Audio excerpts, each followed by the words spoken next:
আমাদের এখানে ডাকাত ঢুকছে। আল্লাহ আল্লাহ আল্লাহ, আমাদের বাসার এখানেই ঢুকছে। আল্লাহ, কি অবস্থা! আল্লাহ আল্লাহ গো, আমাদের এখানে ডাকাত ঢুকছে। আল্লাহ আল্লাহ আল্লাহ, আমাদের বাসার এখানেই ঢুকছে। আল্লাহ, কি অবস্থা! আল্লাহ আল্লাহ গো। আওয়ামী দোসররা তারা দেশকে অস্থিতিশীল করার জন্য সব ধরনের চেষ্টা করতেছে। যেহেতু তারা প্রচুর টাকা দেশ থেকে স্থানান্তর করেছে, ওই টাকা তারা এখন ব্যবহার করতেছে। সেই টাকা ব্যবহার করে দেশকে একটা অস্থিতিশীল পরিস্থিতি করার চেষ্টা করতেছে। আমরা এইটা কোনো অবস্থায় করতে দিব না। আমরা যেভাবে হোক এটা প্রতিহত করব। দিনে রাত্রে যেখানে আমাদের বাহিনীর প্রয়োজন হবে তারা সেখানে যাবে এবং এটাকে প্রতিহত করবে।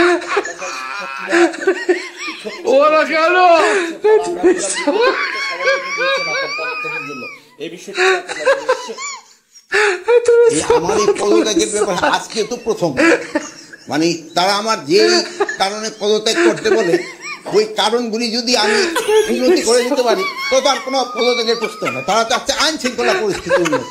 আমি আইন শৃঙ্খলা পরিস্থিতি যেন উন্নত হয় আমি করতেছি, এবং এই আইন শৃঙ্খলা পরিস্থিতি আগের থেকে অনেক উন্নতি হয়েছে এবং এটা আরো উন্নতি হতে থাকবে। স্বরাষ্ট্র উপদেষ্টার গভীর রাতে সংবাদ সম্মেলন, সারা দেশ ডাকাতের কবলে, এই প্রসঙ্গটি নিয়ে কথা বলব। প্রিয় দর্শক, দেশের অবস্থা আসলে ভালো না।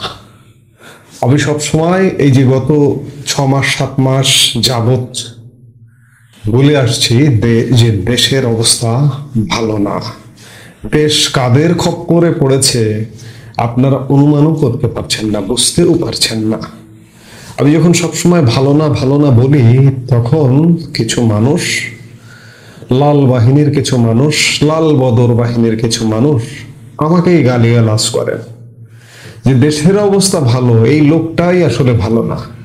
আমার মতো যারা বলে, যারা বাস্তব অবস্থাটা নিয়ে কথা বলে যে দেশের এই অবস্থাটা থেকে পরিবর্তন দরকার, তাদেরকে আপনারা গালিগালাজ করেন।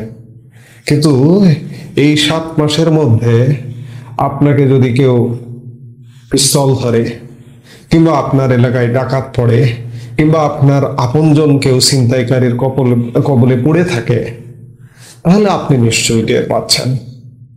আপনি যারা দেখছেন তারা কি এইরকম পরিস্থিতির মুখোমুখি নিজে হয়েছেন, কিংবা নিকটজনের কাছে শুনেছেন, কিংবা আপনার এলাকায় আইন শৃঙ্খলা সংক্রান্ত চুরি, ছিনতাই, ডাকাতি, রাহাজানি, খুন খারাপি, ধর্ষণ এমন পরিস্থিতির মুখোমুখি হয়েছেন?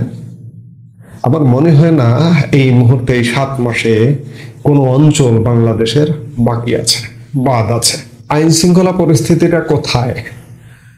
5 আগস্ট আওয়ামী লীগ সরকার পতনের পরে দেশে কোনো আইন ছিল না, শৃঙ্খলা ছিল না।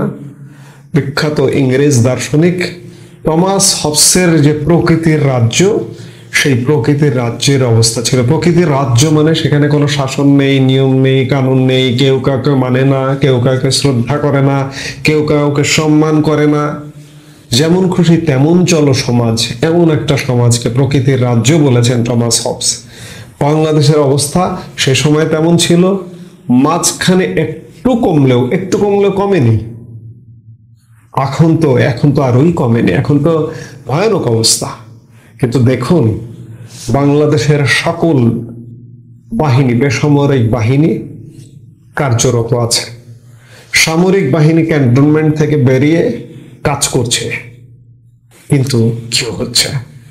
সামরিক বাহিনীও কাজ করছে। আপনি একবার চিন্তা করেছেন যে সামরিক বাহিনী কোন সময় কোন জায়গায় কাজ করে? শুধু তাই নয়, সামরিক বাহিনীর হাতে ম্যাজিস্ট্রেসি পাওয়ার আছে। সামরিক বাহিনী চাইলে অ্যারেস্ট করতে পারে। ম্যাজিস্ট্রেসি পাওয়ার না থাকলে অ্যারেস্ট করতে পারতো না। অ্যারেস্ট করে আইনের আওতায় আনতে পারে, যে কোনো থানায় সোপর্দ করতে পারে। কিন্তু এখন সামরিক বাহিনী সর্বোচ্চ ক্ষমতা নিয়ে মাঠে আছে, তবু আইন শৃঙ্খলা স্বাভাবিক হচ্ছে না। এই যে গত কয়েকদিন ভয়ানক অবস্থা, এখানে ডাকাতি, ওখানে চুরি, এখানে ছিনতাই। গতকাল রাতেও ভয়ানক পরিস্থিতি ঘটেছে ঢাকার বিভিন্ন জায়গায়। গতকাল রাতে রাত 8টা নাগাদ ঢাকার ধানমন্ডির শঙ্কর এলাকায় একটি ভিডিও ভাইরাল হয়েছে। মসজিদের মাইকে ঘোষণা করা হচ্ছে যে ডাকাত পড়েছে, এতজন সন্ত্রাসী অস্ত্র হাতে নিয়ে, আপনারা সবাই সচেতন হন, সবাই এগিয়ে আসুন, সবাই বাঁচাতে। এবং আরো কয়েক জায়গার ভিডিও দেখলাম যে আমাদের এলাকায় ডাকাত পড়েছে, কিংবা বনশ্রীতে দেখলাম মোটরসাইকেল আরোহী সাধারণ মানুষকে আক্রমণ করে মারছে এবং স্বর্ণ ছিনতাই করা হয়েছে, এমনটাই শুনলাম। এরকম কয়টা আসে ভিডিওতে, কয়টা আসে গণমাধ্যমে? অসংখ্য গণমাধ্যমে না আসা আছে, বাইরে আছে। এই হচ্ছে দেশের অবস্থা। দেশটা এখন টমাস হবসের সেই প্রকৃতির রাজ্য। এই সরকার পুরোপুরি ব্যর্থ। দেশের মানুষ বুঝতে হবে, যারা এই সরকারের একান্ত সমর্থক, আমি বিশ্বাস করি তারাও এই ধরনের অপ্রীতিকর পরিস্থিতির সম্মুখীন হয়েছেন, তবুও তাদের টনক নড়ছে না, তবুও হাত তালি দিচ্ছেন, তালিয়া বাজাচ্ছেন, ইউনূস সরকার জিন্দাবাদ, ইনকিলাব জিন্দাবাদ বলছেন। আমি গতকালকে অবাক হয়েছি, আশ্চর্য হয়েছি যে স্বরাষ্ট্র উপদেষ্টা একটি পদের, মানে মন্ত্রণালয়ের দায়িত্ব একজন উপদেষ্টা আছেন, এমন অযোগ্য, এমন অথর্ব উপদেষ্টা কিংবা মন্ত্রীর মর্যাদায় দায়িত্বপ্রাপ্ত, দায়িত্ব পালন করে একজন মানুষকে আমি আমার জীবনে দেখিনি। এখন পুলিশের সক্ষমতা, একটা থানার সক্ষমতা, বিরাট সক্ষমতা, সেই সক্ষমতা নিয়েও পুলিশ কিছু করছে না বা করতে পারছে না। কেন? এই যে স্বরাষ্ট্র উপদেষ্টা গতকাল রাত 3টা বাজে তার বাসভবনে সাংবাদিক সম্মেলন করেছেন। স্বরাষ্ট্র উপদেষ্টা নির্ঘুম রাত কাটান কি? হয়তো তাই, কিংবা ঘুম থেকে উঠে তিনি সংবাদ সম্মেলন করেছেন কি? হঠাৎ করে ঘুমে কি স্বপ্ন দেখেছেন তিনি? এই সংবাদ সম্মেলনের বার্তাটিও দেওয়া হয়েছে প্রায় বেশ রাতেই গণমাধ্যমের কাছে। স্বরাষ্ট্র মন্ত্রণালয়ের জনসংযোগ কর্মকর্তা বার্তাও পাঠিয়েছেন বেশ রাতে।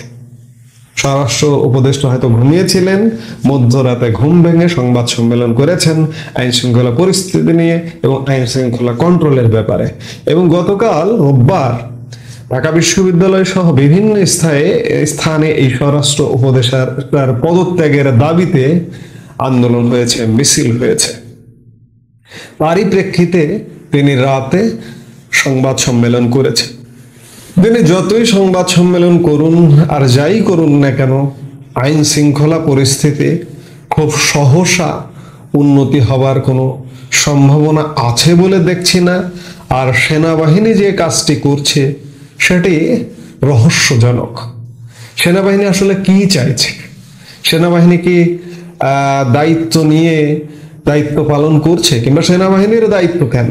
সেনাবাহিনী জাস্ট একটা থাকবে, বাকি দায়িত্ব তো বেসামরিক বাহিনীর। সেই বেসামরিক বাহিনী যে কাজ করছে না, কাজ করতে পারছে না, এটি পরিষ্কার। দেশের মানুষের আর বুঝতে বাকি নেই, বাকি থাকার কথা না। বেসামরিক বাহিনীর মধ্যে সবচেয়ে বড় বাহিনী পুলিশ বাহিনী, এটি কাজ করছে না, এটি ক্রিয়াশীল নয়। এটি যদি ক্রিয়াশীল থাকতো এভাবে চোর ছিনতাইয়ের রাজ্য হয়ে উঠতো না। আরেকটি বিষয়, এই সরকার দেশটাকে অস্থিতিশীল করবার ষড়যন্ত্র নিয়েই নেমেছে। আপনারা দেখেছেন ঢাকার বিভিন্ন অঞ্চলের শীর্ষ সন্ত্রাসী যারা ছিল, জেলে বন্দী ছিল, তাদেরকে কিন্তু ছেড়ে দিয়েছে। কেন ছেড়ে দিল? যারা দীর্ঘদিন জেলে বন্দী ছিল তাদেরকে। এই প্রশ্নের আমি বলবো যে সরকার সংবাদ সম্মেলন করে এসে একটি উত্তর দিক যে আমরা এই কারণে সন্ত্রাসীদের ছেড়ে দিয়েছি। এই শীর্ষ সন্ত্রাসীদের কাজ কিন্তু তাদের এলাকা এলাকা ভাগ করে নেওয়া, সেখানে চুরি ছিনতাই, এদের দলবল আছে।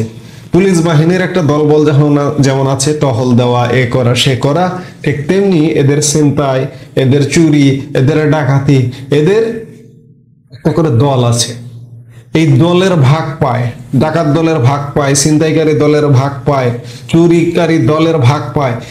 এরা একটা করে ইউনিট।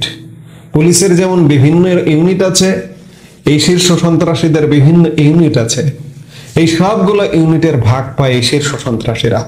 এরা জেলে ছিল, এরা বেরিয়ে এখন রাম রাজত্ব কায়েম করেছে, এবং যার কারণে আইন শৃঙ্খলা পরিস্থিতি আরো ভয়ানক পরিস্থিতির দিকে গেছে। আইন শৃঙ্খলা আর কখনোই ভালো হবে না।